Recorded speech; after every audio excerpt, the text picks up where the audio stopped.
तो अशोक शाह जी ये बताइए कि 50 साल पहले आपको कैसे इंस्पिरेशन मिली कि ट्रांसपोर्ट या लॉजिस्टिक बिजनेस में जाना? वो 31 साल की उम्र में 2 जोड़ी कपड़ा लेके गांव से आए थे।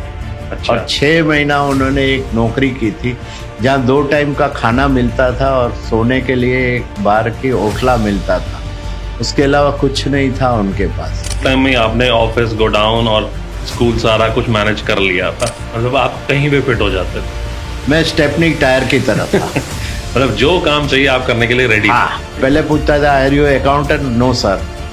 Are you charter accountant? No sir. Then who are you? मैं बोलता मैनेजिंग पार्टनर।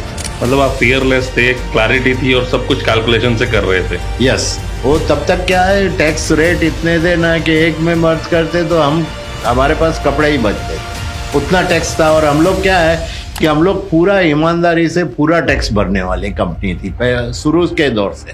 मई के दौरान हमने पूरे स्टाफ को अहमदाबाद में बुला के ये क्यों कर रहे हैं उसका बता, कल, आज और कल। मेरे से भी बढ़कर मेरा जो कन्वेनर था वो मिशिगन यूनिवर्सिटी का लॉजिस्टिक सप्लाई चेन मैनेजमेंट का गोल्ड मेडलिस्ट। ओके। तो उसमें 99 में एक सेमिनार में मेरे एक दोस्त ने बुलाया था। उसमें इंटरनेट की और ऑनलाइन ERP की और सब बातें हुई और मेरे मगज में, दिमाग में ये कीड़ा घर कर गया। और आने वाले समय में ये जर्नी जारी रहेंगी हमारी। नमस्कार अशोक शाह जी। अशोक शाह जी किसी परिचय के मोहताज नहीं है, आज हमारे साथ आए हैं, हम बहुत ही धन्यवाद करते हैं इनको।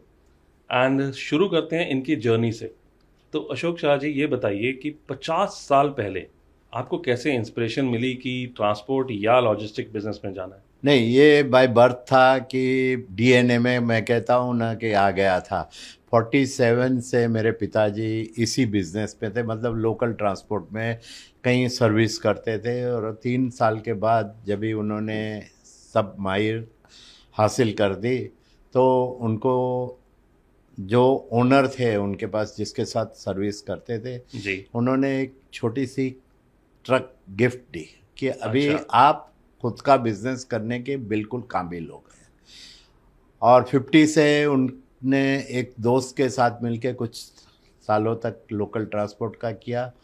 फिर उसको माइग्रेट होना पड़ा, मतलब वो गांव रिटायर होके चले गए तो मेरे चाचा जुड़े उनके साथ, फिर दूसरे चाचा जुड़े, तीसरे चाचा जुड़े, मतलब इस तरह से ये था। तो शुरू से जो माहौल था, मेरा बर्थ हुआ था 1950 में। ओके। तो घर में माहौल जो था वो इसी इंडस्ट्री रिलेटेड था। और मैंने तो उतार चढ़ाव भी देखे उनके। और शुरू के बचपन के दिन में देखा है कि शुरू में जब विजय ट्रांसपोर्ट कंपनी के नाम पे 1958 में हमारी जो inter state transport company start हुई, तभी अच्छा। सुबह 11, साढ़े 10, 11, 12 से पहले जाते थे और दूसरे दिन सुबह की ट्रेन में आते थे, मतलब पहली ट्रेन आती थी उसमें आते थे। तो ये मेहनत करते थे, लेकिन अपने परिवार को धीरे धीरे इसी बिजनेस की बदौलत ग्रो होते देखा। जी। तो नेचुरल अट्रैक्शन था। और 1959 में हुआ यूँ कि मैं स्कूल में पढ़ता था। ओके। तो एक वैकेशन में गांव गया था और वहाँ से ट्रक में बैठ के मैं बॉम्बे आया था। 7 दिन की जर्नी थी। अच्छा, अपने स्कूल वेकेशंस में? स्कूल वैकेशन से। तो उस टाइम क्या है कि लिमिटेड सोर्सेज थे ट्रैवलिंग के। तो ट्रैवलिंग के लिए क्या है कि हमारे गांव से जाना पड़ता था कंडला। कंडला से एक बोट आती थी, वो बोट में बैठ के जाना पड़ता था नवलखी। नवलखी से जो ट्रेन मिलती थी वो वाया विरमगाम, विरमगाम से फिर बदली होकर के बॉम्बे के लिए ट्रेन मिलती थी। तो मुझे पहले से ये सब चीज़ें अच्छी नहीं लगती थी। तो 2 टाइम मैंने, वैसे साबरमती नाम की स्टीमर थी, अच्छा। उज्जैन चलती थी, मांडवी मुंबई, उसमें ट्रैवल किया था बचपन में। और इस तरह से मैंने इच्छा व्यक्त की पिताजी के पास और उन्होंने बोला जाओ। वो पहले से क्या है कि कोई भी हिम्मत वाला काम करते तो बढ़ावा देते थे। अच्छा। तो 9 साल की उम्र में पहली ट्रक जर्नी की थी भुज से बॉम्बे के लिए। और जब भी जर्नी की उसके दौरान मुझे थोड़ा अट्रैक्शन हुआ कि मुझे भी गाड़ी चलाना सीखना है, ट्रक चलाना सीखना है। मतलब पहली जर्नी में आपको अट्रैक्शन आ गया था। हाँ, तो उस करके और डीएनए में तो था ही। तो 1964 में जब स्कूल में था तभी वेकेशन में गांव जाता था। वेकेशन के दौरान आपको अच्छी तरह मालूम है कि वेकेशन का पीरियड होता है अप्रैल मई जून। जी। तो उस दौरान शादियां और सब बाहर जाने का अक्सर होता है, एब्सेंसी ज़्यादा, बिजनेस ज़्यादा में ज़्यादा होता है और एब्सेंसी ज़्यादा में ज़्यादा होता है। बिल्कुल ठीक तो कह रहे उस हैं। करके मैंने एक टाइम पिताजी से ऐसे ही जिक्र किया कि मैं काम सीखना चाहता हूँ, तो बोला चले जाओ। और इस तरह से मेरी जर्नी स्टार्ट हुई। उन्होंने हमेशा अप्रिशिएट किया। यस, अप्रिसिएट करते थे, बढ़ावा देते थे। कोई भी काम करना चाहे तो कभी मायूस नहीं करते थे हमको, मतलब आगे बढ़ो बस। और उन्होंने भी शून्य से स्टार्ट किया था ना। जी। उन्होंने अपनी जर्नी जो स्टार्ट की थी वो 31 साल की उम्र में 2 जोड़ी कपड़ा लेके गांव से आए थे।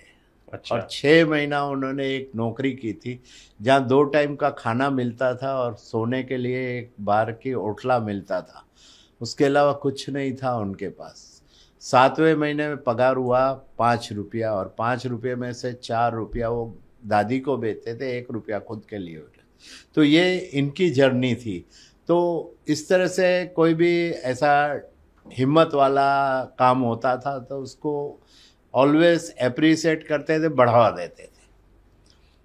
तो ये वेकेशन के पीरियड में मैंने गाड़ी के साथ जाके माल की डिलीवरी जो थी गांव, मतलब हमारे छोटे छोटे कस्बे गांव थे, जी। विलेजेस, उसमें डिलीवरी करते थे। हमारा माल मुंबई से आता था, गांधीधाम या भुज, और वहाँ से जो है छांट के गांव वाइज रख के हम लोग वो छोटी डिलीवरी छोटी जगह करने पर जाते थे। डिलीवर। तो उसमें कभी 2 दिन होता था, कभी 3 दिन लग जाता था, क्योंकि और कोई साधन नहीं था। तो हमारा ही जो ट्रांसपोर्टेशन था वही मेन लिंक था। तो वो करते करते ट्रक भी चलाना सीख गया और भरे हुए माल पे तलपाल ओढ़ के सोना भी सीख गया। अच्छा। तो ये हुआ। तो 69 से 70 तक मैंने, मतलब स्कूलिंग के टाइम में ये सब काम मतलब सीख लिया। उसमें स्पेशली 1967 में मैं मेरे चाचा और चाची के साथ रहने आया था ऑफिस के सामने। ओके। और वहाँ क्या है कि मेरा ऑफिस सामने थे, चौथे माले पे हमारा घर था, ग्राउंड फ्लोर पे ऑफिस सामने की बिल्डिंग में थी, और बाजू की बिल्डिंग में मेरा गोडाउन था। तो A to Z काम स्कूल जाते जाते मुझे सीखने मिला, क्योंकि 7 बजे की स्कूल थी, 7 से 12:30 स्कूल होती थी। 1-1:30 बजे खाना वाना खा के 2 बजे मैं ऑफिस पहुंच जाता था, और जो काम बताते थे सब करता था हंसी खुशी। तो उस तरह से मैं फुल टाइम जब भी आया तब तक जो ग्राउंड के काम थे अदर देन अकाउंट्स, मैंने सब अपने हाथ से किए, सीख लिए थे और उसमें माहिर प्राप्त की हुआ गया स्कूल था। टाइम में ही आपने ऑफिस, गोडाउन और स्कूल सारा कुछ मैनेज कर लिया था। मेरा क्या है, पढ़ाई का जो रिकॉर्ड था ना वो बहुत बढ़िया था। मैं अपने कैरियर में वेरियस रीज़न से 8 स्कूल बदली की, और जहाँ से निकला वहाँ फर्स्ट रैंक लेके निकला था। 8 स्कूल बदली किए। 8 स्कूल मुझे बदली करनी पड़ी। तो उसमें मैं फर्स्ट रैंक लेके ही निकला था। तो मुझे कहीं एडमिशन का या नहीं, और जो पढ़ाते थे ना स्कूल में वो याद रहता था। तो होमवर्क जो लिखने का काम था उतना ही करना पड़ता था, बाकी होमवर्क नहीं करना पड़ता था। इंक्लूडिंग एग्ज़ाम के टाइम पे भी मैं 7:30 बजे सहगल का गीत आता था श्रीलंका पे, वो सुनने चला जाता था। 7:30 से 8 पुराने गीत गाने आते थे ऑल इंडिया रेडियो पे, श्रीलंका ब्रॉडकास्ट, अच्छा रेडियो जी। सिलोन से। तो इस तरह से मैं आ गया बिजनेस में। और उसके बाद तो 72 में मेरी शादी हो गई। 72 में शादी हुई, उसके दौरान हमारे जो चीफ कैशियर थे उनके तबीयत की वजह से उन्होंने रिटायरमेंट ली और ख़ुद का छोटा सा शॉप किया बांडुप में। तो वैकेंसी हुई तो मुझे वहाँ बिठा दिया गया। मतलब आप कहीं भी फिट हो जाते थे। मैं स्टेपनी टायर की तरह था। मतलब जो काम चाहिए आप करने के लिए रेडी हाँ, थे। और 69-70 में मतलब फुल टाइम आया तभी मुझे ट्रक का रिपेयरिंग डिपार्टमेंट दिया गया था। अच्छा। हाँ, क्योंकि वो मेरे छोटे चाचा संभालते थे, वो शिफ्ट हो गए थे बिजनेस की वजह से राजकोट। अच्छा जी। तो उनका जो था वो मेरे पास आ गया काम, तो वो अपने हिसाब से मैं कर रहा था। ये वैकेंसी हुई तो बोला यहाँ फिट हो जा, तो यहाँ फिट हो गए अपन। तो उसमें क्या है कि कभी ट्रक का रिपेयरिंग का या एक्सीडेंट होता था तभी जाते थे, तो और एक हमारे कजिन थे वो बैठते थे, मतलब इस तरह से हमारा चलता था सब कुछ। ऑपरेशन भी सीख लिया, रिपेयर एंड मेंटेनेंस भी सीख लिया, अकाउंट्स भी सीख लिया। यस। 360 और डिग्रीज सारा कुछ आ गया। 360 डिग्रीज में एक कमी थी, वो 74-75 के दौरान आ गई मेरे हाथ में। वो था कि अकाउंट राइटिंग। जी। अकाउंट राइटिंग जो था वो लाल चौपड़ा आता था बहुत बड़ा, उसमें लिखते थे। तो एक साथ हमारे पास 2 अकाउंटेंट थे, दोनों को किसी न किसी, एक बीमार पड़ गए और एक कुछ गांव प्रीवियसली मतलब खबर देके गांव गए थे 3 महीने के लिए या 2 महीने के लिए। तो उस दौरान जब भी मुझे टाइम लेता था शाम को अकाउंट भी लिख देता था, उनको पूरा दिन लगता था, मुझे 2 घंटे में मैं अकाउंट लिख लेता था। तो अकाउंट हो गया। और 74 में एक टेक्निकल वजह से हमको इनकम टैक्स की नोटिस आई थी, इनकम टैक्स में आना जाना 74 से स्टार्ट किया। तो वो भी मतलब 2004 तक, मतलब 30 साल तक लगातार इनकम टैक्स मेरा रिप्रेजेंट मैं करता था मेरी ओके। कंपनी का। और मेरे उसका फ़ायदा ये हुआ कि जहाँ भी कोई डेट पे ऑफिसर बुलाता था तो पूछता था are you charter accountant, no sir. नहीं, पहले पूछता था are you accountant, no sir. Are you charter accountant, no sir. Then who are you, मैं बोलता मैनेजिंग पार्टनर। तो मेरा केस वहाँ आधा तो मैं वहाँ ही पूरा हो जाता था, बाकी आधे के लिए मुझे मेहनत करनी पड़ी थी मतलब जो है। और क्या है कि शुरू से ये है ना, हम लोग जो जैनिज़्म के प्रिंसिपल से चल रहे थे, तो कच्चे पक्के वाला काम नहीं करते थे, तो हमको कोई चिंता या डर नहीं था कि इनकम टैक्स में जाके ऑफिसर को कैसे फेस करे या क्या करे। जी। तो वो बिना खौफ के मैं जाता था। और उसकी बदौलत क्या है कि काफ़ी 2-3 ऑफिसरों ने मुझे काफ़ी सिखाया भी अच्छा। टैक्स प्लानिंग क्या होता है। और मेरा भाई जब भी दोनों आए ना 75 में, तभी जो हमारे चार्टर अकाउंटेंट थे, मतलब अकाउंट हैंडल करते थे, इनकम टैक्स में पेश करते थे ना रिटर्न भर के, उनके यहाँ बैठना स्टार्ट किया। और उनकी फाइल, वो मेरे दूर के चाचा होते थे, तो रोज़ क्वेश्चन 2-4 करते था और उसमें से काफ़ी सीखने मिला। तो टैक्स प्लानिंग क्या है ये सीखने मिला मुझे। और इसकी सबकी बदौलत आउटकम आप देखेंगे तो 77 में मेरी 27 साल की उम्र थी तभी। जी। एक फाइन मॉर्निंग मेरे चाचा ने मुझे बुला के बोला कल से मैं रिटायर हो रहा हूँ। मेरे अच्छा। पिताजी तो 66 में एट द एज 43, 9 साल से स्टार्ट किया था, 43 में रिटायर हो गए थे। और पूरा अपना ध्यान डाइवर्ट कर दिया था समाज सेवा में। बहुत बढ़िया। तो चाचा ने बोला कि कल से मैं गांव जा रहा हूँ रिटायर होके, 48 की एज थी उनकी तभी। तो मैं बोला फिर आपसे छोटे भाई है, मतलब मेरे चाचा है, उनको आप बोलो। बोले वो उनको अभी जो देख, मैं तेरे को देखे जाता हूँ, अब आप दोनों चाचा बताइए या समझा। दूसरे दिन वो चाचा है, मैंने बोला कि चाचा तो आज से छुट्टी पे गए परमानेंटली, तो ये कारोबार आपको, अरे नहीं, बोला मेरा मेरा नहीं काम है, तू ही संभाल। अच्छा। और इस तरह, और फादर आए, मैंने बोला इस तरह से हुआ। बोला बहुत अच्छा किया, चाचा ने अक्लमंदी का काम किया, तेरे हाथ में बागडोरी, अभी कुछ कंपनी तरक्की करेंगे, मतलब हौसला जाई करते थे हमारे। हमेशा एनकरेज ही करते थे। यस। तो 77-78 के दौरान ये लिया हाथ में, तभी 12 ट्रक थी हमारी, अच्छा, 12 जो ट्रक्स। जिस जी। पे बैंक फाइनेंस था। ओके और 14 ऑफिसें थी जो रेंट पे थी। ओके और हमारे एक फादर के फादर फ्रेंड थे जो 73 में अलग हुए थे। उनको जो पैसा दिया था उसका बोझा था 22.5 लाख रुपया, मार्केट से लिया था, उस पर ब्याज सूद के साथ 22.5 लाख। तो मैंने 2-3 दिन 4 दिन, मुझे क्या है कि ये चीज़ों में सबसे A to Z पता था तो कोई तकलीफ नहीं पड़ी। पहले मैंने फोकस किया कि अभी क्या करना है। तो क्या करना में दो ही बात आई मेरी, बिजनेस को बढ़ावा देना है और साथ साथ में ये बाहर का जो उधार लिया पैसा है सबसे पहले लोन फ्री होना है। वो लोन फ्री होना है।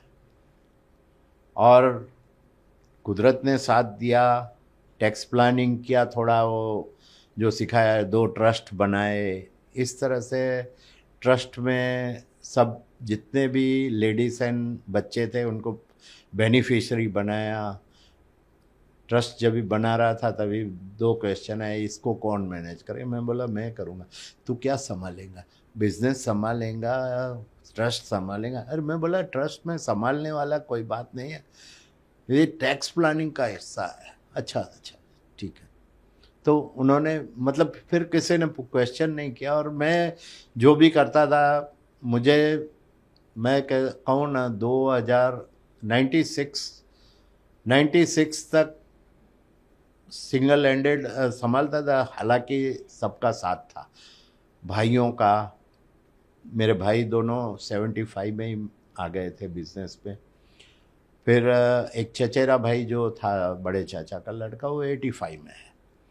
तो सबका साथ, सबका विकास वाला सूत्र हमने बताया। हमारा यहाँ साथ किसका था? तो भाइयों के अलावा पूरे स्टाफ का साथ था हमारा जी। क्योंकि हर एक अपने आप को कंपनी का ओनर समझता था। और ये माहौल जो बनाया था पिताजी ने, शुरुआत से ये रखा था, उसको हमने आगे बढ़ाया। उसमें नई नई चीज़ हमने ऐड करके आगे बढ़ाया। तो उसकी बदौलत क्या है कि ये कोई चैलेंजेस हमको नहीं आती थी उस टाइम। तो और 81 में जब भी बाहर का कर्जा निकल गया तो हमने स्टार्ट किया इन्वेस्टमेंट। ओके तो पहले 2 प्रॉपर्टी ली, एक अंधेरी में और एक सीहोर में। तो अंधेरी प्रॉपर्टी लेने गया तो वो बोलते 7 का 7 गाला ले लो तुम। मैं बोला 7 के 7 गाला, मेरे पास पैसा नहीं है। पिताजी के दोस्त ही थे। बोला पैसा नहीं है तो तू कैसे देगा बोल ना। मैं बोला हर महीने 5,000 दूंगा आपको। अच्छा 5,000 का हफ्ता पक्का। और कुछ 36 या 40 महीने में पूरा होता था उनका जो कीमत थी। वो बोला तेरे को कितने चाहिए अभी? 5,000 कबूल है। तो मैंने आगे पीछे के 2, मतलब कॉर्नर के 2 प्लॉट गाले ले लिया। वो 7 देने को तैयार थे। बोला तेरे को जो पैसा जब भी देना हो 2 साल में देना, तू ले ले, फिर याद करेंगा। और हकीकत में वो गलती हुई।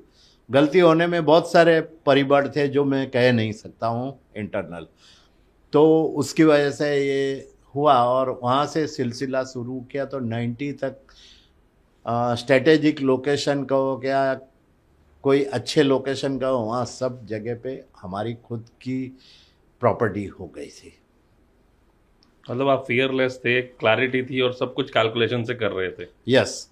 और दूसरी बात क्या कि पैरेलल हमने कि 78 में जब भी 77-78 के दौरान बागडोर संभाली ना, तभी मैंने कहा कि देखो अपनी रिक्वायरमेंट क्या है। तो अपनी रिक्वायरमेंट क्या है ये समझ के बाकी क्या करना है।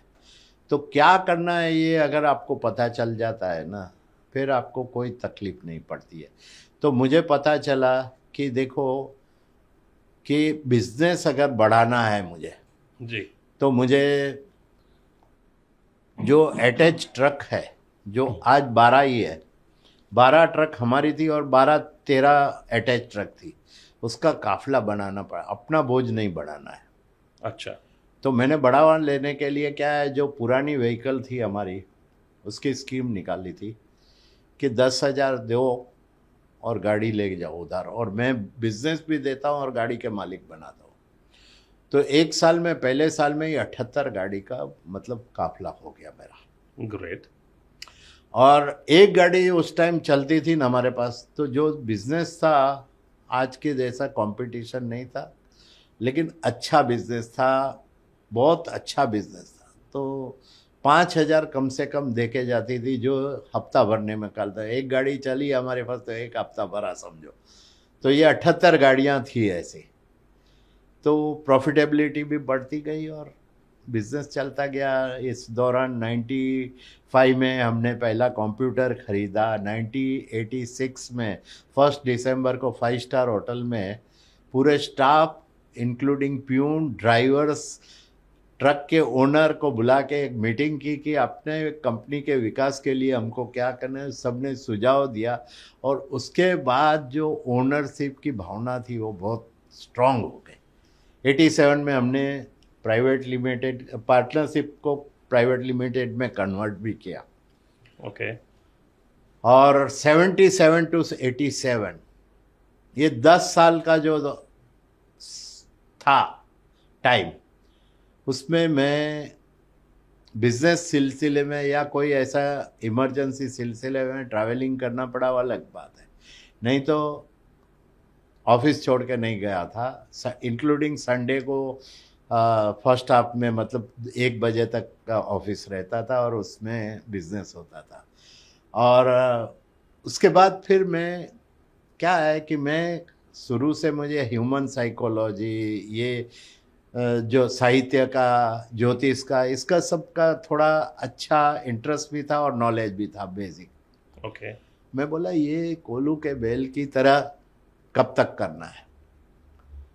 और इस दौरान मेरे एक दोस्त ने बोला कि मैं यूरोप जा रहा हूँ 1 महीने के लिए, आपको भी चलना है। मैं सीधा फादर के पास गया। फादर किस्मत से ज़्यादातर गांव में ही रहते थे मेरे शादी के बाद, तो आए थे। मैंने बोला 1 महीने के लिए मेरे सामने देख के हंसे। बोले एक काम कर बेटा, 4 दिन के लिए तेरी वाइफ को पहले महाबलेश्वर घुमा के। महाबलेश्वर गया है? मैं बोला नहीं देखा। बोला वहाँ घुमा के आ, फिर तू 1 महीने की बात करना। तो वाइफ को बात की तो वो बोलती है, कहता भी दीवाना सुनता भी दीवाना, क्या ख्वाब आया है? बोला नहीं ख्वाब नहीं, हकीकत है। फिर जब ही टिकट और पासपोर्ट बताए तब सब माना। अच्छा। और मैं जो डे टू डे में काम संभालता था, ऑपरेशन, वो 2-3 लोगों के में अलग अलग छोटे छोटे हिस्से बांट के निकल गया। उनको डेलीगेट कर दिया काम आपने। डेलीगेट करके गया विथ अनलिमिटेड पावर। मेरे भाई में उस टाइम एक भाई अहमदाबाद शिफ्ट हो गया था 81 में, और 83 में मेरा दूसरा भाई जो था मेरे से छोटा, वो अंकलेश्वर शिफ्ट हो गया था। और चचेरा भाई था, वो नया था, मतलब 85 में आया था। तो ये 2-3 लड़के को सौंप के गया। वहाँ गया, उसका फ़ायदा क्या हुआ ये बताता हूँ मैं। ये जर्नी का जो टर्निंग पॉइंट है, 87 में 1 महीना हम लोग यूरोप घूमे ना, उसमें जर्मन गए थे ना, तो एक बंदा था 400-500 स्क्वायर फुट के कमरे में, इससे आधे साइज का टेबल लेके, एक कॉफ़ी का मग था, एक पेंसिल थी, एक नोटपैड थी, लेके कुछ कभी थोड़ा ऐसे ही बैठा था, फिर लिखता था, फिर बैठ के ऐसा था। मैं बोला ये क्या कर रहा है जी। उन्होंने बताया ये है ना, कंपनी के लिए सोचने का काम करता है, ओके। कि कंपनी का विकास कैसे करना। ये उन्होंने अपनी भाषा में मतलब समझाया, और अपने दिमाग की बत्ती तभी जली। जल गई। वापस आया 2 मई या 3 मई को 87। 2-3 दिन तो सेट हो गया, वो जेट लैग लगता था उस टाइम। फिर वो मंडे के दिन आए दोनों बंदे, तो सर अभी कल से फिर आप हम अपना काम करेंगे। आप, मैं बोला नहीं, आपको ये काम जारी रखना है। बोला क्यों? मैं बोला आपने, मैं जो करता था ना उससे बहुत बेहतर तरीके से किया है, तो अभी तो मैं नहीं करूँगा, ये आपको ही करना है। जी। और उस तरह से उनके गले में डाल दिया दोनों मतलब के। जो आप 24/7 365 काम करते थे, वो आपने सीधा छोड़ वो के वर्क डेलीगेट कर दिया। डेलीगेट कर दिया, और डेलीगेट करने के बाद साथ में देखो, डेलीगेशन सिर्फ डेलीगेशन नहीं आता है, एम्पावर करते हैं अपना, तो आदमी को अपने आप पे कॉन्फिडेंस आता है। और देखो, ऑर्गेनाइजेशन को कभी भी ग्रो करना है आपको, तो साथ में जुड़े हुए जितने लोग हैं उनका ग्रोथ का विचार नहीं करेंगे तो इनबैलेंस होने की वजह से आप डिज़ायर लेवल पे ग्रो नहीं कर सकते। बिल्कुल ठीक बात है। तो ये किया, और उन्होंने मतलब उसके बाद जो जो आए उन्होंने अच्छा ही किया, कोई कमी नहीं रही।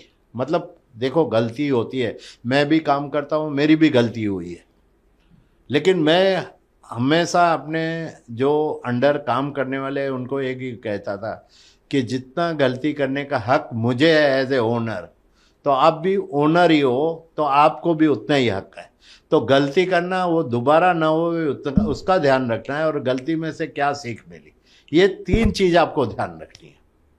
और इस तरह से हमारी जर्नी आगे बढ़ी। उस टाइम क्या है, टैक्स प्लानिंग के लिए हमने, मतलब ये जो हमारा जितनी भी सेक्टर थे उसको छोटी छोटी पार्टनरशिप में बांटा हुआ था। बॉम्बे की एक पार्टनरशिप, साउथ गुजरात की दूसरी, बड़ौदा की तीसरी, अहमदाबाद की चौथी, भावनगर की पांचवी, राजकोट की छठी, और गांधीधाम की कच्छ की सातवीं। ओके, ये 7 अलग अलग कंपनी चल रही थी। 7 अलग अलग, तो प्राइवेट लिमिटेड करने के बाद इनको सबको प्राइवेट लिमिटेड में कन्वर्ट एक किया। ही में मर्ज कर दिया। नहीं, एक में नहीं हुआ। अच्छा। वो तब तक क्या है, टैक्स रेट इतने थे ना कि एक में मर्ज करते तो हमारे पास कपड़े ही बचते थे, उतना टैक्स था। और हम लोग क्या है कि हम लोग पूरा ईमानदारी से पूरा टैक्स भरने वाली कंपनी थी शुरू के दौर से। तो वो टैक्स प्लानिंग, देखो, जो हक है अपने को दिया हुआ है वो पूरा करना चाहिए। चोरी करने, हमारे धर्म में चोरी करना मना है, देखो। जी। तो वो हिसाब से हमने किया था। और उसमें जो ट्रस्ट बनाए थे दो, उसमें लेडीज और उनकी सबकी आमदनी चालू हो गई थी थोड़ी थोड़ी थोड़ी। और ये जो पहली प्रॉपर्टी ली वो ट्रस्ट में ली थी मैंने। अच्छा। और ट्रस्ट में ली, उसका फायदा ये हुआ, मतलब ट्रस्ट में, क्योंकि मैंने ली प्रॉपर्टी एक 81 में, लेकिन वो बन के सब कुछ होके आई तो उसमें 83 84 और 78 में मैंने पहला ट्रस्ट बनाया था। जी। तो उसकी बदौलत उसमें ही डाल दी थी, और उसकी वजह से सबकी थोड़ी थोड़ी थोड़ी करके आमदनी, मतलब उनका प्रॉपर, ये बोलते हैं ना, फाइल फाइल बन रही थी सबकी बराबर। तो 90 में हमारे कंप्यूटराइज रसीद बनाना चालू किया। 93 में फादर का डेथ हुआ, और उसके बाद 95 में हमने सेक्शन 9 के अंतर्गत ये सब कंपनी का मर्जर करके विजय ट्रांसपोर्ट कंपनी लिमिटेड बनाई। अच्छा, लिमिटेड कंपनी आपने। लिमिटेड कंपनी का स्टेटस बनाया, सबको मर्ज कर लिया, क्योंकि तब तक जो टैक्स स्लैब था वो 60 से गिर के आ गया था 32 से थी। पहले जो था वो, आप मानेंगे नहीं, मैंने 1963 64 का स्टडी किया था जब भी मैं स्कूल में था, तभी 96% डायरेक्ट और इनडायरेक्ट टैक्स देना पड़ता था। 96% टैक्स। यस। तो वो क्या है, मजबूर किया था लोगों को कि टैक्स की चोरी क्यों। ओके। और हमारी कंपनी तो उस टाइम प्रॉफिट ही नहीं था, तो हमको वो प्लानिंग की जरूरत नहीं थी, आप समझे ना। तो ये किया, तो एकीकरण हो गया हमारा। और एकीकरण जब ये हो गया, उस टाइम फिर मैं सिर्फ चेयरमैन रहा, और भाई को मैनेजिंग डायरेक्टर की पदवी दी। पहले सीएमडी की और एसएस में काम करता था। तो इस तरह से हमारी जर्नी आगे बढ़। उसके बाद 97 में जो हम शुरू में, पिताजी ने जब स्टार्ट किया था, तभी जिसके साथ टाई अप का है उसके साथ साउथ का बिजनेस स्टार्ट किया। ओके। मतलब क्या है कि ये बिजनेस हमारा जो साउथ का बिजनेस था 1974-75 तक है। उसके बाद जो मजदूरी के दाम बढ़े तो वो परवड़ता नहीं था, और उस दौरान वो नेशनल परमिट का कॉन्सेप्ट आ गया था ना, तो गुजरात से सब ट्रक डायरेक्ट साउथ को जाने लगी थी। ऑलराइट। तो हमने उनको ही उनके साथ ही टाई अप किया कि भाई हम आपको बेंगलोर में माल देंगे, उसके बाद डिलीवरी आपको करनी है।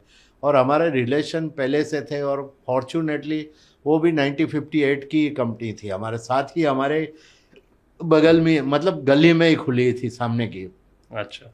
और उनके जो ओनर थे और मेरे पिताजी और चाचा जी की अच्छी दोस्ती थी, और उनके बेटे के साथ आज भी सबके साथ मेरे बहुत अच्छे ताल्लुकात है। तो इस तरह से हमने 97 में की स्टार्ट।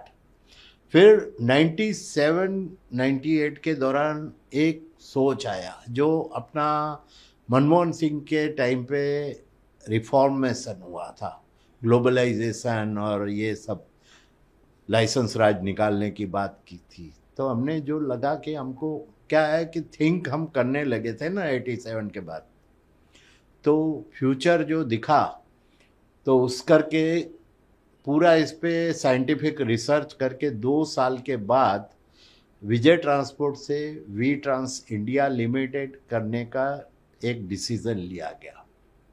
उसमें इंटरनल स्टेक होल्डर, एक्सटर्नल मतलब पार्टनर, प्रमोटर, ड्राइवर्स, क्लाइंट और स्टाफ, सबके साथ इसके बारे में चर्चा की गई। मतलब 2 साल तक ये हमने प्रक्रिया की, और उसके बाद ये डिसीज़न लिया। मई के दौरान हमने पूरे स्टाफ को अहमदाबाद में बुला के ये क्यों कर रहे हैं उसका बता, कल, आज और कल उसका प्रेजेंटेशन मैंने दिया था। कल क्या था, आज क्या है, और आने वाला दिखता क्या है हमको। तो ये किया, और उसके बाद जनवरी की नहीं, फरवरी की 16 तारीख को हमने ये नाम बदली करने का जो अमल था वो किया, वी ट्रांस, विजय ट्रांसपोर्ट। और वी ट्रांस के अंतर्गत हमने वी ट्रांस मतलब जो ट्रेडिशनल ट्रांसपोर्ट हमारी कोर बिजनेस था वो रखा, और वी एक्सप्रेस जो आने वाले फ्यूचर के एंगल से दिखा हमें, उसकी शुरुआत की। और तीसरा वी लॉजिस्ट जो where housing and packing repacking का काम करते थे। तो 3 डिवीज़न स्टार्ट किए।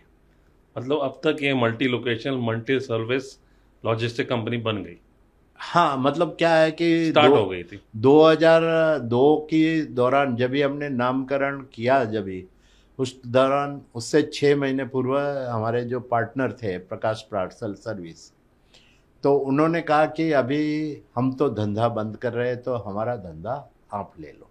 ओके। धंधा लेने में कोई दिक्कत नहीं थी, लेकिन जो कल्चरल मैच होना चाहिए वो नहीं हो रहा था।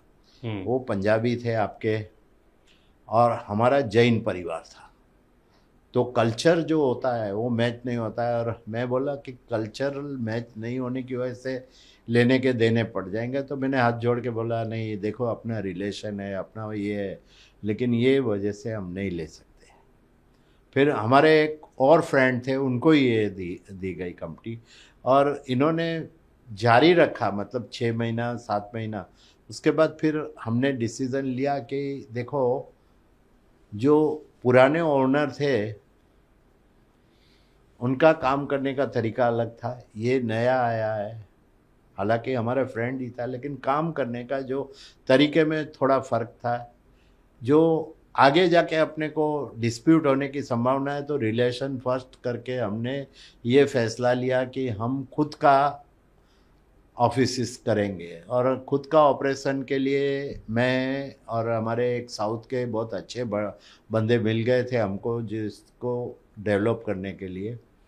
तो हम लोग गए थे, तो पहले बेंगलोर में ऑफिस लेके काम शुरू किया, फिर तीसरे दिन चेन्नई पहुँचे, 5वें दिन हम हैदराबाद में 2-2 दिन रह के सब जगह पे, और एक हफ्ते में ये तीनों जगह पे ऑफिस चालू कर दिए हमने। अच्छा। और साल पूरा होने के तक 46 ब्रांचेस मतलब साउथ में हो गई थी हमारी।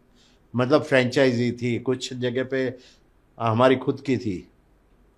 तो इस तरह से ये विस्तार बढ़ता गया। 2004 में हम दिल्ली मतलब नॉर्थ में आए। 2004 तक हम नॉर्थ में नहीं थे और 2006 में ईस्ट में गए। ओके। तो ये छोटी सी हमारी ये जर्नी थी। उसके बाद क्या है कि मुझे क्या है कि टेक्नोलॉजी का ज्ञान जो है, बेसिक ज्ञान, वो हमारी एसोसिएशन में इन्वॉल्व था 83 से, बॉम्बे गुड्स ट्रांसपोर्ट एसोसिएशन में। तो 97 में website and knowledge enhancement committee बनने का फैसला हमारे उस टाइम के प्रेसिडेंट ने लिया और उसमें चेयरमैन मुझे बनाया। जी। चेयरमैन मुझे बनाया, वो हैरानी की बात नहीं है क्योंकि मेरे यहाँ कंप्यूटर था, बाकी कंप्यूटर यूज़ नहीं करते थे, तो मुझे बना दिया। लेकिन मेरे से भी बढ़कर मेरा जो कन्वेनर था वो मिशिगन यूनिवर्सिटी का लॉजिस्टिक सप्लाई चेन मैनेजमेंट का गोल्ड मेडलिस्ट था ओके। और मेरे से 16 साल बड़ा, छोटा। ऑलराइट। तो ये हमारी जोड़ी जो बनाई गई, उन्होंने, कुदरत ने बनाई, उसकी बदौलत मैं बोलता हूँ ना, मैं टेक्नोलॉजी में जो कुछ सीखा उसकी बदौलत क्या हुआ। पहली मीटिंग की हमने सब कुछ अच्छा करने का कि ये अपने को जिम्मेदारी दी है, उसका डिलीवरेबल ये है, ये इस पे पूरी चर्चा की। सब यंगस्टर थे, मैं सबसे बड़ा उम्र में, बाकी मेरे से कम 20 साल 30 साल छोटे। ओके। सब मतलब जितने कंपनियां थी ना हमारे मुझे जानने वाले, उनके सबके बच्चे को उन्होंने भेज दिया जो पढ़ते थे या बिजनेस में आने स्टार्ट किए थे।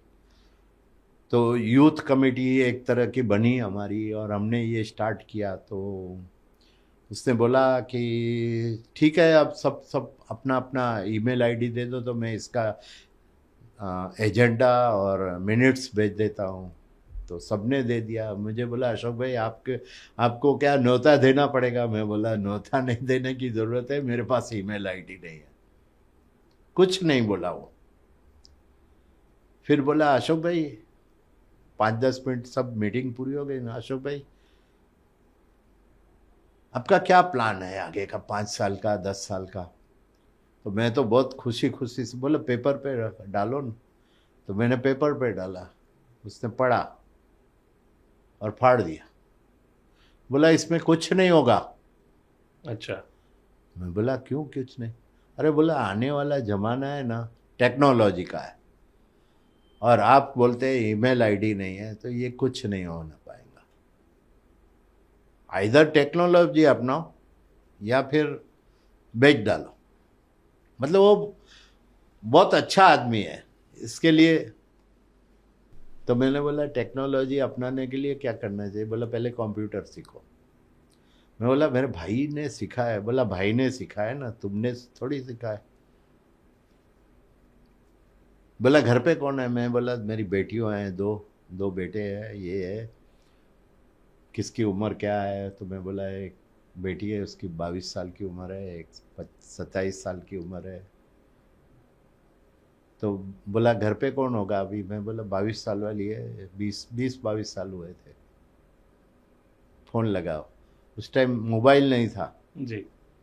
फ़ोन लगाया, बोला पापा को आज से कंप्यूटर सिखाना स्टार्ट करना। अपना परिचय दिया, बोला मैं इनका कन्वेनर हूँ, इस तरह से मेरा परिचय है और इनको ये जिम्मेदारी दी गई है वेब कमेटी की, और बोलते हैं मुझे मेरा ईमेल आईडी नहीं। बोला कल से ईमेल आईडी बना देना और पढ़ना स्टार्ट करना। मैं बोला ठीक है। फिर कंप्यूटर लिया, ये पढ़ना स्टार्ट। तो उसने क्या 15-20 मिनट सिखाया, उसके बाद छोड़ दिया। तो मैं बोला आगे क्या? बोला आगे कुछ नहीं, आप प्रैक्टिस करो तो सीखोगे, इस तरह से नहीं सीखा जाता है। इस टाइम पे आपकी एज क्या थी? मेरी एज थी उस टाइम 47। ओके।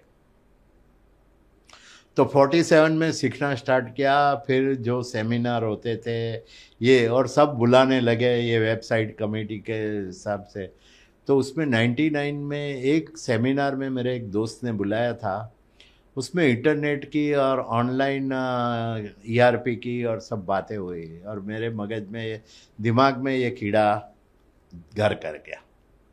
तो मैंने 2-3 दिन इस पर कुछ पेपर्स बनाए। मेरा आदत थी पेपर पे सब पहले रख के और फिर काम करना। तो मैंने भाइयों से बात की, बोलते क्या भाई आप भी कहाँ कहाँ से क्या बात सुन के आते हो और अपने, अरे अपनी इंडस्ट्री में ये कभी हो सकता है क्या? बिलीव नहीं करता था कोई ऐसा तो चेंज आ बिलीव सकता है। बिलीव नहीं करते थे। तो फिर हमने क्या किया, ठीक है, तो वहाँ जो लैंग्वेज में हमारे प्रोग्रामिंग थे ना, उसमें क्या था, डेटा आगे पीछे हो जाते थे। ओके। तो डेटा स्टेबल करने के लिए वीबी में हमने पहले एक प्रोग्राम हमारा इन हाउस बनवाया और उसमें ऑपरेशन स्टार्ट किया और धीरे से पिछले दरवाजे से उसको इंटरनेट कनेक्ट करके वेबसाइट पे जोड़ दिया हमारी। अच्छा। तो शाम को जोड़ते हैं, दूसरे दिन सुबह रोज का डेली रिपोर्ट्स जो क्रिटिकल थे देखने मिलने लगे। तो कुछ दिन मैंने खुद ने देखे, किसी को बताया नहीं। फिर मैंने बोला कि अभी ये देखो ये देखो, देखा तो मज़ा आ गई सबका, अरे नहीं ये सही काम कर रहा है यार, अपने को ऑनलाइन विदिन 24 आवर्स मिल रहा है। तो कन्विंस हो गए थे और मैंने फिर पूछा नहीं, कुछ नहीं किया और मैंने खोज स्टार्ट की। तो एक फंक्शन में गया था, वहाँ मुझे एक बंदा मिल गया, उससे मैंने बोला ये मुझे करना है। बोला मेरी टीम है, मेरी कंप्यूटर कंपनी है, वो करेंगी। और इस तरह से कंप्यूटराइज प्रोग्राम किया जिसकी स्क्रिप्ट मेरे पास लिखी हुई तैयार थी।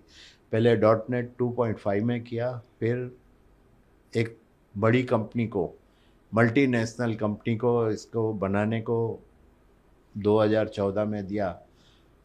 50 लाख लेके गए लेकिन हाथ जोड़ दिए, ये इतना कॉम्प्लेक्स है, हमारे से नहीं होगा। अच्छा। बोला ऑपरेशन हम कर सकते हैं, अकाउंट्स को जोड़ा है आपने, वो उस टाइम आपने जोड़ लिया था, ठीक है, हमारे बस की बात नहीं, क्योंकि उनके अकाउंट की टीम में 3 बदली हो गई।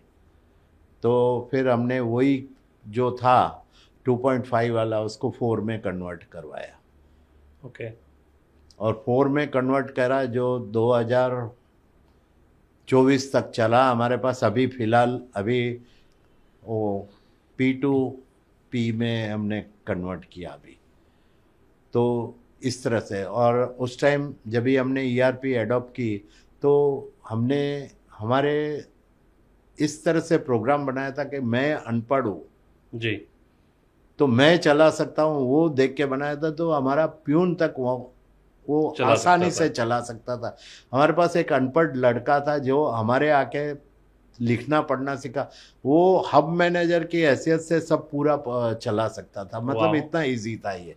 That's wonderful. तो इस वजह से ये हुआ। और उस टाइम 122 ब्रांच थी, जो इस सॉफ्टवेयर की बदौलत हम 1500 पे आज पहुंच सके। That's great. और आने वाले समय में ये जर्नी जारी रहेंगी हमारी। मतलब ये हमारा डेवलपमेंट है। साइड में 2010 में जब इस 60 साल पूरे हुए मुझे, तभी एक मतलब वो बड़ा ऑडिटोरियम था, उसमें जो स्पीकर था उसने मुझे अचानक बुला लिया ऊपर, कुछ बात कर किया, क्वेश्चन आंसर। फिर उसका क्वेश्चन आया कि अभी आपको क्या चाहिए। मैं बोला अभी आपको क्या चाहिए मतलब क्या?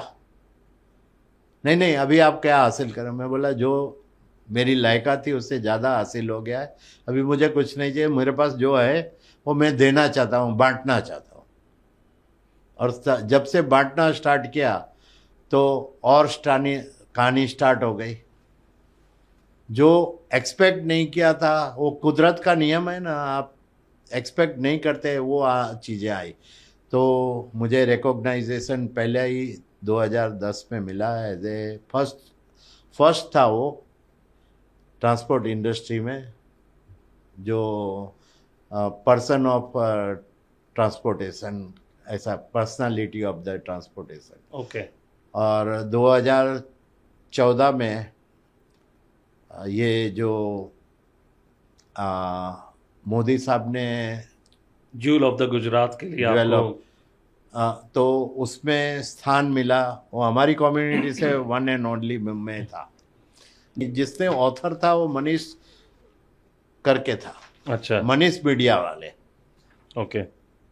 जयपुर से है। तो वो एक फंक्शन में मिल गए थे, तो उनको जो जो जो क्वेश्चन थे उन मैं तो जानता नहीं था, लेकिन मेरे को किसी ने परिचय किया और मैंने उनको मदद की, तो फिर मेरे घर पे एक दिन आ गए और बोले इंटरव्यू लिया। तो मैं बोला नॉर्मली मेरे घर पे कोई आता है तो आओ भगत करते हैं, और इंटरव्यू दिया। फिर उसने 6 महीने के बाद बोला कि ये मेरी बुक निकल रही, उसमें आपको स्थान दिया हुआ। अरे वाह। तो ये देखो, एक मिला। दूसरा मिला कि 2011 से 2014 तक कच्छ कॉर्पोरेट फोरम नाम की एक संस्था है जो जी। एसएमई के लिए काम करती है, उसका प्रेसिडेंटशिप मिला। उसके पहले मैं प्रोग्राम कमेटी चेयरमैन रह चुका था और वेरियस काम किया था। उसके साथ साथ मुझे जीतो में 2014 में सामने से डायरेक्टरशिप मिली 4 साल के लिए, और आईवीएफ इंटरनेशनल वैश्य फेडरेशन जिसका हिस्सा आप और मैं दोनों है, उसका प्रेसिडेंटशिप मिलेगी। ये बिना मांगे सब मिला हुआ है। अच्छा। और उसके बाद तो क्या है कि ये सिलसिला चलते रहा, धीरू भाई अंबानी, ये लाइफ टाइम अचीवमेंट क्या क्या मिला है मुझे भी याद नहीं है आज, फ्रेंकली। तो आपको ये मेरी पैरेलल जर्नी चली। आपको जैसे उद्योग रत्न अवार्ड मिला या हाँ। फिर लाइफ टाइम अचीवमेंट अवार्ड मिला, वो पाकर आपको कैसा लगता है? नहीं, खुशी होती है ना कि नहीं, चलो देर से लेकिन अपनी कदर हुई है, जो अच्छा काम किया। और मैंने देखो कमिटमेंट लेवल मेरा हमेशा A1 रहा है। तो कमिटमेंट, कोई भी पोस्ट पे मैंने काम किया है उसको ग्रो करता है, किया है, और अपनी जिम्मेदारी समझ के अपनी कंपनी को कैसे ग्रो करते हैं वैसे किया है काम। तो वो जो देने की भावना है ना, जो देने की भावना से काम करेंगे ना, उसको फिर कुछ मांगने की ज़रूरत नहीं है। जैसा आपने बताया 2010 में आपको transport personality of the year का अवार्ड मिला। हाँ। उसके बाद आपने ट्रांसपोर्ट इंडस्ट्री में और क्या इनपुट्स दिए मतलब क्या है फॉर द कि पीपल?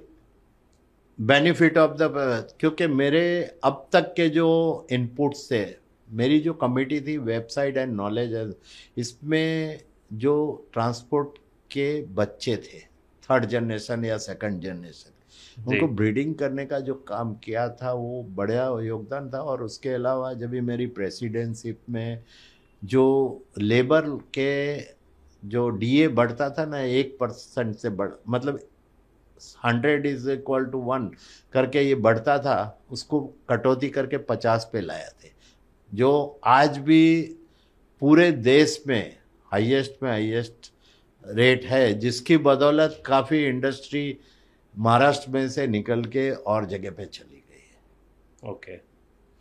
तो ये था। और टाइम टू टाइम कभी भी कोई गाइडेंस आता है, पास प्रेसिडेंट को बुलाते थे, मेरे को बोला, मैं जो मेरी जिम्मेदारी पे मैं कर सकता था आज तक करते आया हूँ। अभी फ़िलहाल 1-2 ऐसे काम थे तो उन्होंने बोला कि ये काम आपके अलावा कोई नहीं करेगा, तो मैं बोला ठीक है, मैं जिम्मेदारी लेता हूँ, और जिम्मेदारी लेता हूँ तो उसको पूरी करता हूँ मैं। मतलब आपको न्यूयॉर्क में फीचर भी किया गया ज्यूल ऑफ द गुजरात। नहीं, ये ज्वेल ऑफ गुजरात का जो बुक का इनॉग्रेशन है न्यूयॉर्क में हुआ था, जी। बरोबर है। लेकिन यहाँ जो इसका फिजिकल है, जो अवार्ड का फंक्शन है, वो अहमदाबाद में 6 जनवरी 2015 को था। तो उस टाइम मेरी वाइफ, मेरे दोनों बेटे, मेरे भाई और सब मतलब साथ में थे, और उसके सामने और सबसे पहला नाम मेरा पुकारा गया, तो उनको भी प्राउड फील हुआ। और मेरे लिए मेरा फैमिली सब कुछ है। लाइफ टाइम अचीवमेंट है आपके लिए एक। हाँ, क्या है कि इससे बढ़कर कोई चीज़ नहीं है। और देखिए, मैं तो सबको, अपने लोगों को भी बोलता हूँ कि आपका फैमिली है ना, आपके लिए सब कुछ करने के लिए उनको आपकी ज़रूरत है।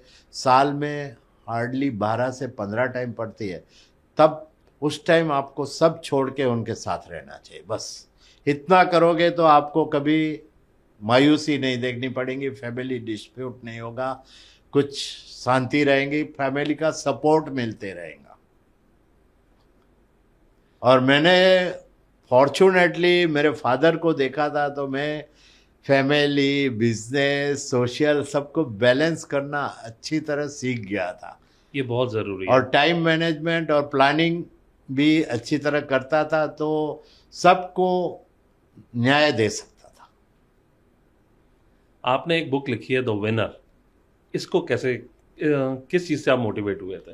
नहीं, ये बुक पे लिखने की वजह मैं बताऊंगा तो आपको हंसी आएगी थोड़ी, कि मैं 2003 से ये कच्छ कॉर्पोरेट फोरम में मैं और हमारे 2-3 साथी है, मुकेश भाई, एक फिलिप भाई करके थे जो गुजर गए, तो हम तीन इस पे काम कर रहे थे। और ये संस्था का काम ही है कि एसएमई को कॉर्पोरेट तक कैसे पहुंचाने का। अच्छा। क्योंकि हमने 2003 में जब भी 2003-4 के दौरान डिस्कशन किया ना, कि देखो कॉर्पोरेट वाले अपनी दुकान चला जाते, छोटे को छोटे में वो कुछ भी जुगाड़ कर लेता है, लेकिन एसएमई सेक्टर ऐसा है जो देश में सबसे ज़्यादा एम्प्लॉयमेंट देता है, टैक्स देता है, उसके बाद 100% इग्नोर सेक्टर है। सही बात है। तो उसके लिए हम जो भी कर सके, पहले कम्युनिटी के लिए और फिर देश एज ए लार्ज, मतलब हमने किया, तो उसके लिए काम कर रहे थे। तो उसमें काफ़ी उतार चढ़ाव, मतलब काफ़ी चीज़ें सीखने मिली थी।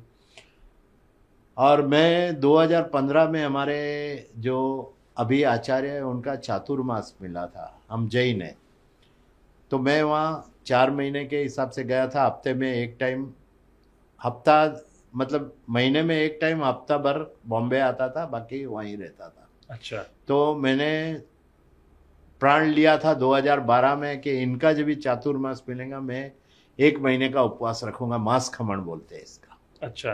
तो ये किया। तो तीसरे चौथे दिन मेरी वाइफ बोली आपको कुछ लिखना है ना, तो ये लिखना स्टार्ट करो, अदरवाइज आपका ये 1 महीना कैसे निकलेगा पूरे उपवास के साथ, खाना पीना नहीं, 4 टाइम आप जाते हैं हमारे मंदिर में, बाकी तो फ्री बैठे हैं, तो कुछ काम कर, लिखना चालू करो। लिखना स्टार्ट किया और कुदरत ने क्या साथ दिया, तो अच्छी तरह से 26 दिन में ये बुक लिख डाली। अच्छा। और बुक लिखने के पीछे का अगर कारण देखो तो ये बुक जिस सब्जेक्ट को लिखी है, तो उस दौरान 60+ हमारे जो डबल ग्रेजुएट जिसको कहते हैं वो लोग आए थे, उसमें से 10% छोड़ के 90% कहीं ना कहीं सर्विस कर रहे थे।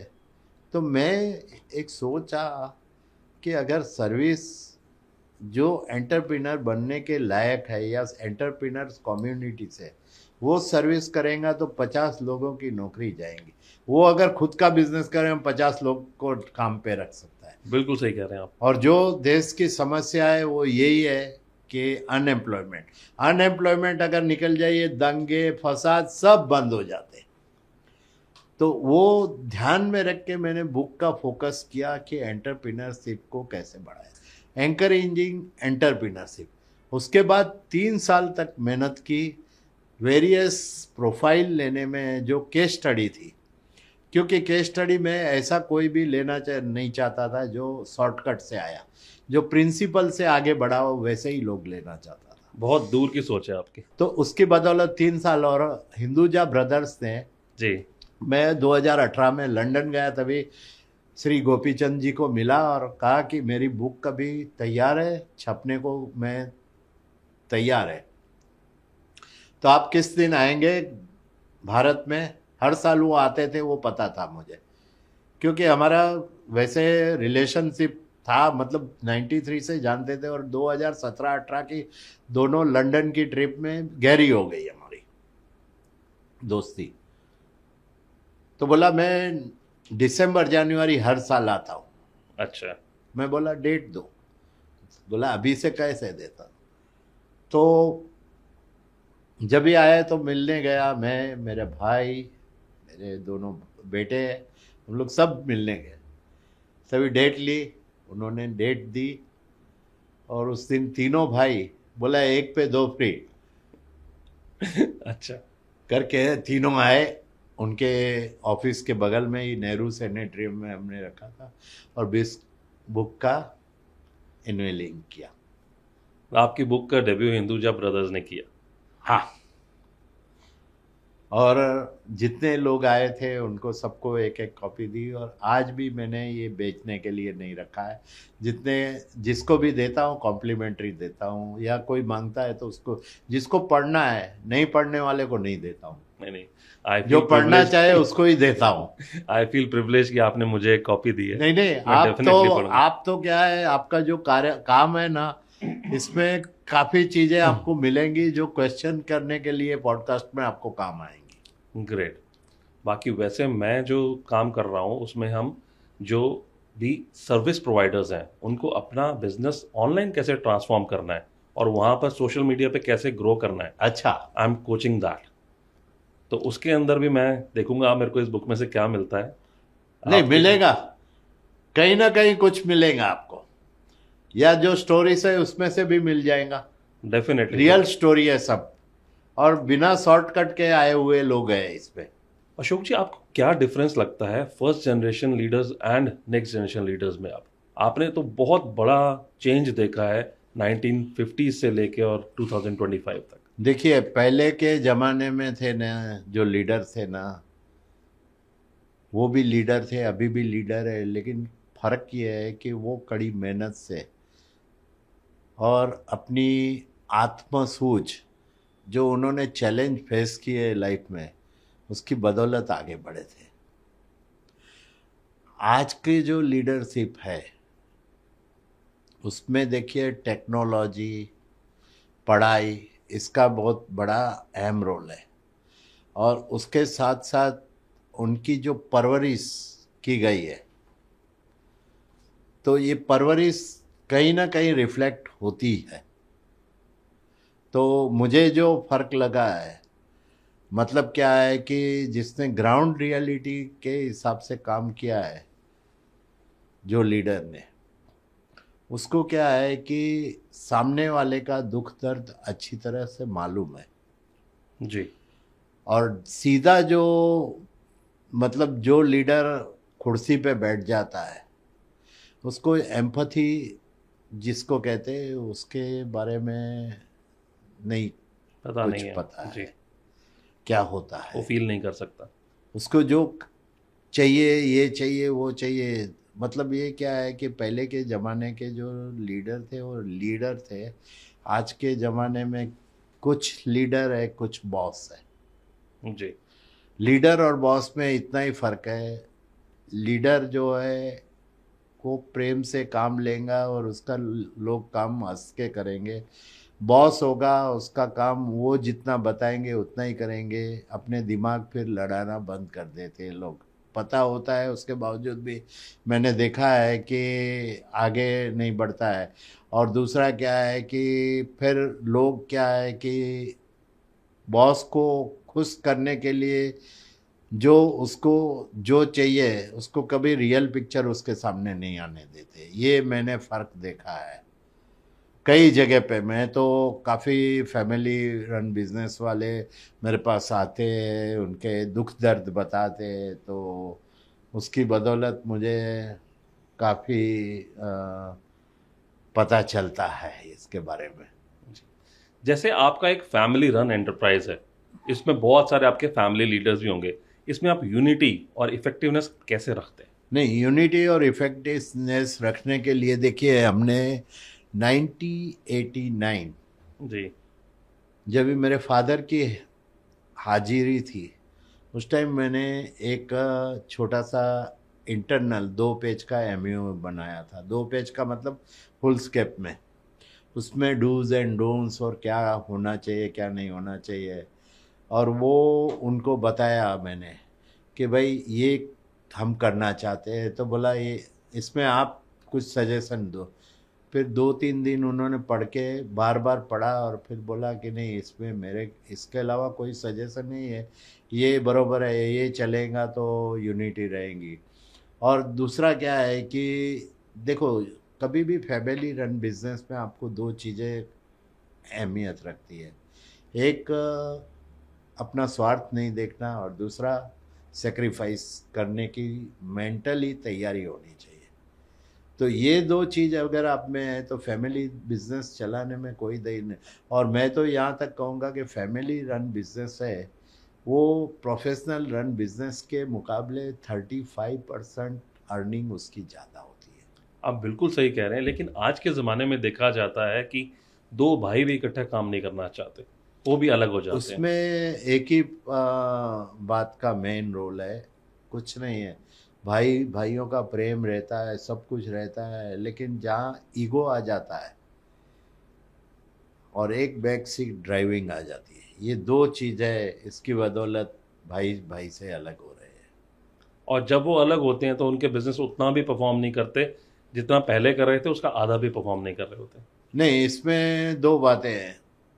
कई मर्तबा ये भी होता है कि मेरे ही एक दोस्त है, वो चार भाई थे, साथ में बिजनेस कर रहे थे। तो साथ में बिजनेस कर रहे थे तो ग्रोथ अच्छा था, सब कुछ था। लेकिन जब भी अलग हुए उसके बाद एक भाई का growth is equal to 4 brothers growth. उतना मतलब चार भाई मिलके करते थे, उससे बढ़ के गया। उससे बढ़ के एक ही का और चला गया। फिर अपनी अपनी क्षमता के मुताबिक थोड़ा ज़्यादा कम ज़्यादा ग्रो हुए। और एक भाई, एक दो भाई है वो डाउन भी हो गए। मतलब क्या है, देखिए इसमें सेक्रीफाइस का जो मैंने बात किया ना, वही जी। आता है कि देखो हमारे में क्या होता था कि चार भाई है, पहले के ज़माने में क्या होता था, तीन कमज़ोर है, एक कमज़ोर है, दो कमज़ोर है, तो उसको पिताजी संभाल लेते थे। पिताजी संभाल लेते थे। पिताजी जाते जात जो होशियार है उसको बोलता है इसके ध्यान रखना, जी। और वो निभाते थे लोग। बिल्कुल। जो बात आज नहीं रही है। जो हमारे पुराने संस्कार थे, ये वेस्टर्न कल्चर की वजह से जो उसका लोप होते जा रहा है, उसकी बदौलत ये है। और मेन तो ज़्यादा पढ़ाई करने की वजह से जो ईगो आया है और बैक सीट ड्राइविंग। मैं तो दो ही चीज़ कहूँगा, ये दो चीज़ नहीं होती ना तो कहीं कोई प्रॉब्लम है ही नहीं। डिजिटाइजेशन और टेक्नोलॉजी से ट्रांसपोर्ट इंडस्ट्री में क्या क्या चेंजेस आए हैं और आप फ्यूचर में क्या देखते हैं? नहीं, फ्यूचर में अभी तो ट्रांसपोर्ट इंडस्ट्री में चाहिए इतने फर्क नहीं पड़ा है।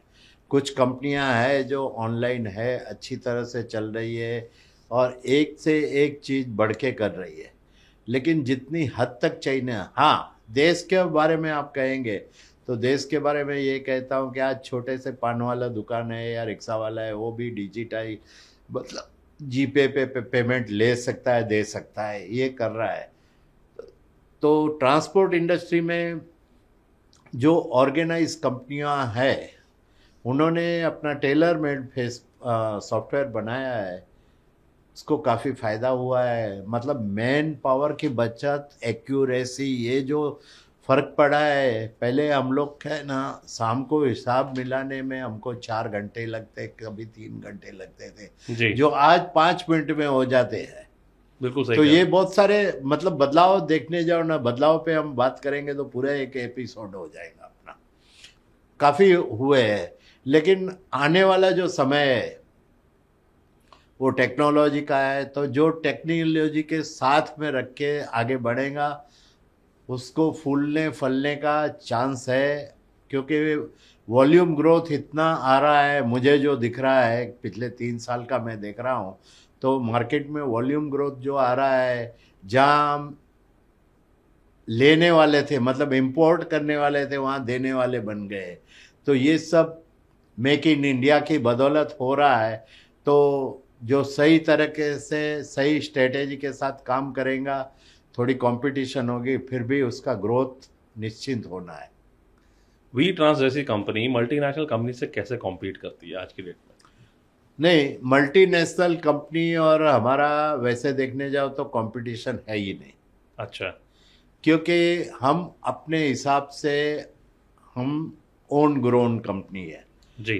तो हमारा जो ऑपरेशन है वो देश को, अपने देश की परिस्थिति को ध्यान में रख के किया गया है। जब मल्टीनेशनल कंपनियां हैं जो इंटरनेशनल कानून या इंटरनेशनल थियरी के हिसाब से चलते हैं, उसमें प्रैक्टिकल नहीं होता है कि हर एक देश की भाषा, यहाँ तो क्या है कि 24 अलग अलग भाषा है, 24 अलग प्रदेश है, तो हम जितना उनकी साइकोलॉजी समझते हैं उतना वो नहीं समझ पाए। और वो करने जाते हैं, जितने भी आए इंटरनेशनली काफ़ी भारत को दान में देके गए। अभी कुछ फिर इन्होंने क्या किया, अभी अभी फंडिंग चालू किया है। जी। 2-3 कंपनियां हैं इंटरनेशनली, वो अच्छा कर रहे हैं, लेकिन वो एक्सपोर्ट इंपोर्ट पे उनका फोकस है, लोकल बिजनेस पे इतना फोकस नहीं है उनका। तो उस तरह से आप देखने जाओ ना, तो जितनी मल्टीनेशनल कंपनियां आई देश में 1978 से 3-4 कंपनियां मेरे ध्यान से है, 2-3 हमारे पास टाई अप करने आई थी, इसकी बदौलत मुझे पता चला।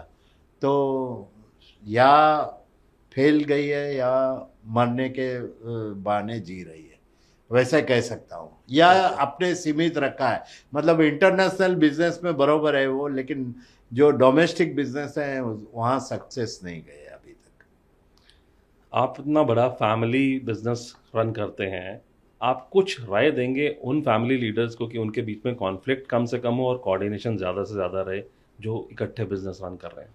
देखिए, मैं तो यही कहूँगा कि एक का कुदरत का नियम है, उसको आप फॉलो करो। कुदरत क्या है कि देखो, आपको बिना मांगे सनलाइट देती है, जी।